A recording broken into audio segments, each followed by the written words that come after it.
অজু করার সম্পূর্ণ পদ্ধতি।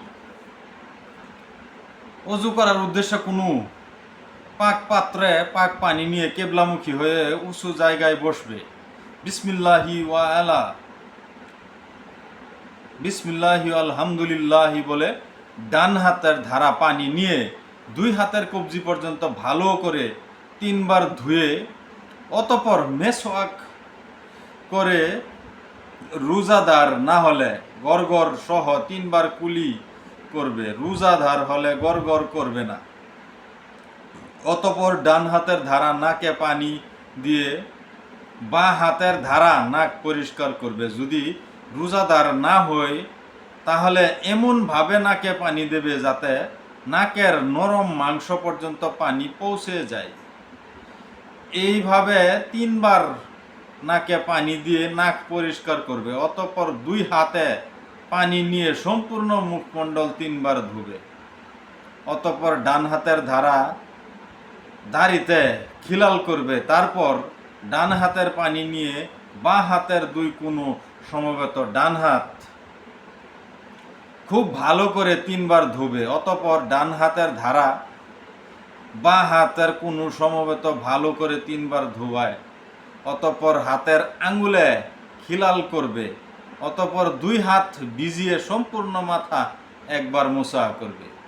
2 কান মোছা করবে এবং 2 কানের ছিদ্র দিয়ে 2 হাতের ছোট্ট আঙ্গুল দেবে। অতঃপর ঘাড় মোছা করবে। অতঃপর ডান হাতের ধারা পানি ঢেলে বাঁ হাতের ধারা প্রথম ডান পা খুব ভালো করে রগড়ে 3 বার ধুবে। অতঃপর বাঁ পা 3 বার ধুবে এবং পায়ের আঙ্গুল খিলাল করবে। অজু সম্পূর্ণ হলে এবং অজু শেষ হলে দোয়া পড়ে নেবে। যে কারণে অজু নষ্ট হয়ে যায়। পেশাব অথবা পায়খানার রাস্তা দিয়ে কোনো কিছু বার হলে, যেমন পেশাব পায়খানা হওয়া অথবা বীর্য ইত্যাদি বার হলে, শরীরের কোনো অর্থে থেকে নাপাক বস্তু যেমন রক্ত পুষ ইত্যাদি বার হয়ে গড়িয়ে গেলে, মুখ ভরে বমি হলে, ঘুমিয়ে গেলে, অজ্ঞান হয়ে গেলে, পাগল হয়ে গেলে এবং নেশা হয়ে গেলে, জানাজার নামাজ ছাড়া অন্য কোনো নামাজে জুড়ে হাসলে,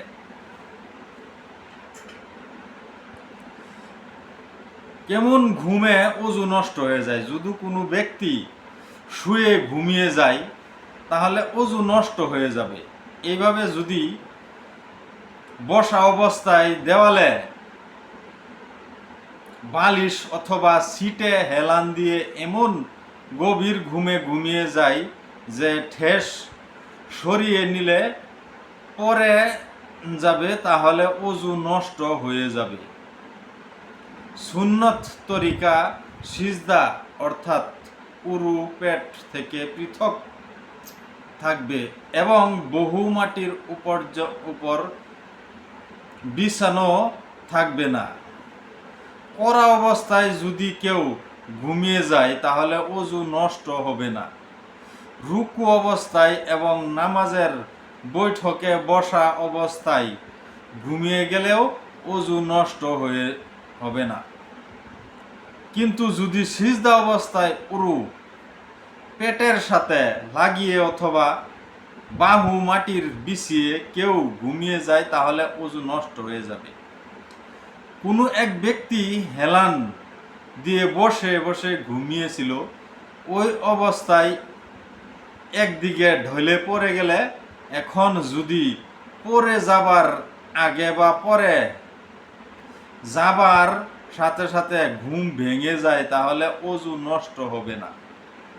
আর যদি পড়ে যাবার পর ঘুম ভাঙে তাহলে অজু নষ্ট হয়ে যাবে। মহিলারা যদি উরু পেটের সাথে লাগিয়ে এবং বাহু বিছিয়ে সিজদা করে, এটা তাদের জন্য উত্তম পদ্ধতি এবং ওই অবস্থায় ঘুমিয়ে যায় তাহলে অজু নষ্ট হয়ে যাবে। কেমন হাসি দিলে অজু নষ্ট হয়ে যাবে। জানাজার নামাজ ছাড়া অন্য যে কোনো নামাজ পড়া অবস্থায় কোনো ব্যক্তি যদি এমন জোরে হাসে যে হাসির আওয়াজ পাশের ব্যক্তি শুনতে পারে, তাহলে নামাজে এবং অজু উভয়েই নষ্ট হয়ে যাবে। যদি এমনভাবে হাসে যে হাসির আওয়াজ নিজে শুনতে পাবে কিন্তু অপর ব্যক্তি শুনতে পাবে না, তাহলে নামাজ নষ্ট হয়ে যাবে, কিন্তু অজু নষ্ট হবে না। আর যদি এমনভাবে হাসে যে মোটেই কোনো আওয়াজ হলো না, তাহলে অজু নামাজ কোনোটাই নষ্ট হবে না। অজু অবস্থায় ইনজেকশন বা স্যালাইন নেওয়া, অজু অবস্থায় ইনজেকশন অথবা স্যালাইন নেওয়ার কারণে যদি শরীর থেকে রক্ত বের না হয় বা খুব সামান্য বার হয়, তাহলে অজু নষ্ট হবে না। আর যদি গড়িয়ে যাওয়া পরিমাণ রক্ত বার হয়, তাহলে অজু নষ্ট হয়ে যাবে। এইভাবে ইনজেকশনের মধ্যে যদি শরীর থেকে গড়িয়ে যাওয়ার পরিমাণ রক্ত বার করা হয়, তাহলে অজু নষ্ট হয়ে যাবে। দাঁত বা কান থেকে রক্ত বার হলে, দাঁত বা মুখ থেকে রক্ত বার হয়ে যদি থুতুর সাথে মিশে যায় এবং রক্তের পরিমাণ খুব সময় হয়ে যায়, কারণ থুতুর রং সাদাই হোক বা হলুদ বর্ণর হোক, তাহলে অজু নষ্ট হয়ে যাবে। আর যদি রক্তের পরিমাণ বেশি হয়ে যায়, কারণ থুতু রং লাল রং হয়ে যায়, তাহলে অজু নষ্ট হয়ে যাবে। কান থেকে রক্ত বা পুষ বার হয়ে কানের বাইরে চলে এলে অজু নষ্ট হয়ে যাবে। ওইভাবে কান থেকে যন্ত্রণা সহ পানি বের হলেও অজু নষ্ট হয়ে যাবে, কিন্তু বিনা যন্ত্রণায় পানি বার হলে অজু নষ্ট হবে না। চোখের ভেতর কোনো ক্ষত বা অথবা ফুরার কারণে যদি চোখে দিয়ে পানি বার হয়ে চোখের বাইরে চলে আসে, তাহলে অজু নষ্ট হয়ে যাবে। অন্যথা অজু চোখ দিয়ে পানি বার হলে অজু নষ্ট হবে না। পুরুষ অথবা মহিলার স্তন বা নাভি থেকে ব্যথা বা যন্ত্রণার সাথে পানি বার হলে অজু নষ্ট হয়ে যাবে। কফ অথবা চিকনির সাথে যদি সামান্য জমা রক্ত বার হয়, তাহলে অজু নষ্ট হবেন না, কিন্তু মুখভর্তি জমা রক্ত বার হলে অজু নষ্ট হয়ে যাবে। মহিলাদের স্তন থেকে দুধ বার হোক বা বার করা হোক বা বাচ্চাকে দুধ খাওয়ানো হোক, অজু নষ্ট হবে না। মর্জি ও উদির হুকুম, যৌন উত্তেজনার সময় লিঙ্গ দিয়ে যে গড় পানি বার হয় এবং যা বার হলে উত্তেজনা কমে না বরং আরো বাড়ে, তাকে মজি বলা হয়। পেশাবের পর পেশাব দ্বারা দিয়ে যে গড় পানি বার হয় তাকে অদি বলা হয়। মজি এবং অদি বার হলে অজু নষ্ট হয়ে যায়, কিন্তু গোসল ওয়াজিব হয় না। সুতরাং অজুর মধ্যে মাকরুহগুলো আমরা উক্ত বিষয়ে অজুর মাধ্যমে মাকরুহ যে বিষয়গুলোতে অজুর মধ্যে মুস্তাহাব তার বিপরীত করা, প্রয়োজনে অতিরিক্ত পানি খরচ করা, এত কম পানি খরচ করা যার কারণে ভালোভাবে ধোয়া না হয়, অজুর সময় বিনা প্রয়োজনে দুনিয়াবি কথাবার্তা বলা, মুখ এবং অন্য অঙ্গে জুড়ে পানি ঝাপটা মারা, বিনা প্রয়োজনে অজুর সময় অন্য অঙ্গ ধোয়া, বিনা প্রয়োজনে 3 বারের অধিক ধোয়া, বিনা প্রয়োজনে অন্যর সাহায্য নেওয়া। অজুতে অন্যের সাহায্য নেওয়া, কোনো ব্যক্তি যদি অজুর পানি এনে দেয় বা পানি ঢালতে থাকে আর অজু করনেওয়ালা নিজ হাতে অঙ্গ প্রত্যঙ্গ ধুয়ে অজু করতে থাকে, তাহলে এতে কোনো অসুবিধা নেই, কিন্তু অপরের ধারা হাত পা ধুয়ে নেওয়া বিনা উজুরে মাকরু। অজু থাকলে চলবে। কিবলার দিকে থুতু ফেলা। সহিহ হাদিসে কিবলার দিকে থুতু মুখ করে থুতু ফেলা নিষেধ করা হয়েছে। তাই অজু করা অবস্থায় যদি কিবলার দিকে মুখ থাকে তাহলে সামনের দিকে থুতু ফেলবেন না, মাটির দিকে বা নিচের দিকে মুখ করে থুতু ফেললে কোনো অসুবিধা নেই। অজু করা অবস্থায় পঠিত দোয়া হাদিসে আছে যে রাসূল সাল্লাল্লাহু আলাইহি ওয়াসাল্লাম অজু করার সময় এই দোয়াটি পড়েন, আল্লাহুম্মা গফিরলি জামবি ওয়া আশি লি ফি দারি আবারিক লি ফি রিজকি। অর্থাৎ, হে আল্লাহ, তুমি আমার অপরাধ ক্ষমা করে দাও, আমার ঘরে প্রশস্ততা দাও এবং আমার রিজিকে বরকত দাও। বেওযু অবস্থায় হুকুম।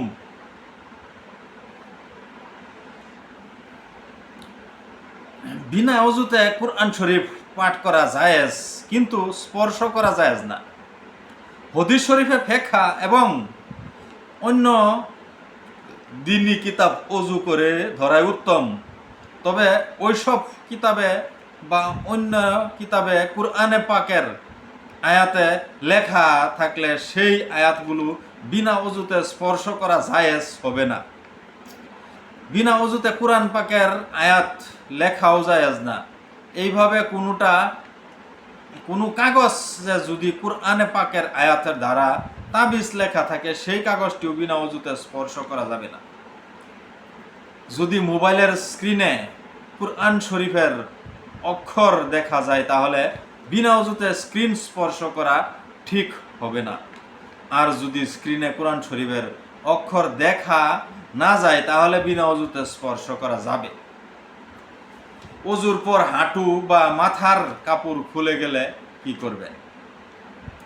এই কথা বহুল প্রসারিত যে কারু গুপ্ত স্থান বা হাঁটু ইত্যাদি খুলে গেলে বা ওদিকে অন্য কোনো ব্যক্তির দৃষ্টি পড়লে ওইভাবে মহিলাদের মাথার কাপড় খুলে গেলে অজু নষ্ট হয়ে যায়। এটা ভুল কথা, কারণ সতর খুলে যাওয়া অজু ভাঙবে কারণ সমূহের মধ্যে নেই, এবং এই কারণে অজু ভাঙ্গা হবে না। ইস্তেনজার পর অবশিষ্ট পানির ধারা অজু। অনেকে মনে করে যে পেশাব পায়খানা করার পর লুটাই থেকে যাওয়া অবশিষ্ট পানির ধারা অজু করা অনুচিত। এটাও তাদের ভুল ধারণা, কেননা পানিতে নাপাক বস্তু সংমিশ্রণ না হলে সাধারণত পানি নাপাক হয় না। অজুর পানির ছিটা নাপাক নয়, তাই অজু করার সময় সেই পানি যদি শরীরের অন্য কোনো অংশে বা কাপড়ে লেগে যায় তাতে অসুবিধার কিছু নেই। অজুর পর মুখ হাত মুছা। হাদিসের মধ্যে অজুর পর মুখ হাত না মুছারও প্রমাণ আছে এবং মুছারও প্রমাণ আছে, তাই উভয়েই জায়েজ। হযরত আয়েশা রাদিয়াল্লাহু তাআলা আনহু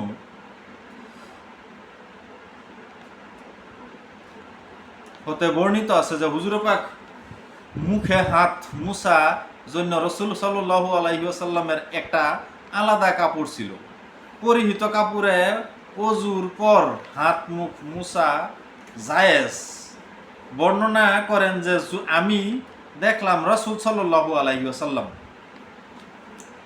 অজুর পর নিজ পরিহিত কাপড় এবং কিংবা কিনারা দিয়ে মুখমণ্ডল মুছলেন।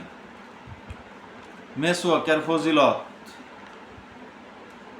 রাসূল সাল্লাল্লাহু আলাইহি ওয়াসাল্লাম ইরশাদ করেন, আমার উম্মতের জন্য কষ্টকর হয়ে যাবে এই খেয়াল না হলে আমি তাদের প্রত্যেক নামাজের জন্য মেসওয়াক করার আদেশ করতাম। রাসূল সাল্লাল্লাহু আলাইহি ওয়াসাল্লাম এরশাদ করেন, মেসওয়াক করে যে নামাজ পড়ে সেই নামাজের সওয়াব বিনা মেসওয়াক বিহীন নামাজের থেকে 70 গুণ বেশি সওয়াব পাবে। সুবহানাল্লাহ।